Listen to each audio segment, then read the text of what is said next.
Hey, what's up, YouTube? So today I'm going to show you guys how to make a binding attachment for your Dremel with this little depth guide that I don't really ever use. So yeah. So what I did was I basically did this. I took a file and I filed this off, as you can see. So what it basically did was gave me depth and gave me an actual fence right there. And then I took, here, let me set this down for a second. So you can see I took the edges off here on the sides, so that'll allow me to like make these edge cuts right here. But yeah, I got the idea, and because it's just common sense. So I did it, and you got to take your time with it. Take a little bit off each time. Get yourself a piece of binding like this, and what you want to do is you want to check it. You know what I mean? Check how deep you're going like this, because you don't want to go too deep. You actually want to let the binding stand tall a little bit, because you're going to actually take that down anyway. So, but yeah. So anyway, I did it on this edge before I got it back where I wanted it, and actually it's pretty close. The top I'm happy with. The depth, as far as this way, I'm out just a little bit, and it also feels like I'm tipping a little bit. So yeah, just got to do some fine tuning with the files, and yeah, it's gonna work out. So yeah, there you go, guys, with a file and a piece of an accessory from your Dremel kit that you're probably not using anyway. You guys can turn that into a sweet little tool to do your binding. So yeah, and that's it. Have fun.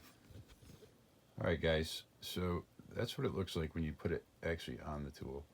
So you can see how this is going to work. You just kind of ride along the edge there, and the bit actually sticks out. You can't really tell, but if you put your piece of binding up there, you'll be able to really tell how far that sticks out. And I would also suggest that while you're doing your filing, occasionally put the attachment back on and test it with a piece of your binding. And also, when you put this on, it's going to be loose. So once you tighten this here, it should tighten everything down, and that's when you want to test it, when everything's torqued right down, because that's where it's going to be.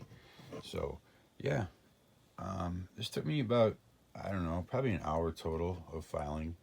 I started out with some finer files because I was just trying to be a little bit precise, and but honestly, you can hog out a lot of that material, and you can actually do it with your Dremel. Just take your time, get it down, and then do your fine tuning with your files. You'll be all right.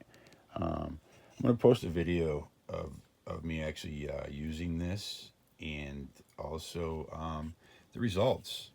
So yeah, the only problem I really see with this here is going to be going around my horns here. I'm not sure how far I'm going to get into here, and also if your horn is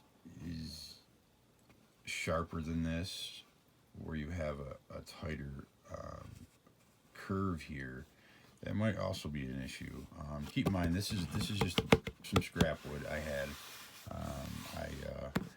I glued it together. I use it for whatever, man. I'll use it for stuff like this, to test for binding or whatever. But yeah, I'll post a video and show you how this works. Yeah, this is my Harbor Freight tool. My Dremel kind of went down on me. I was a little rough on it, so actually, my Dremel went down on me. Wow.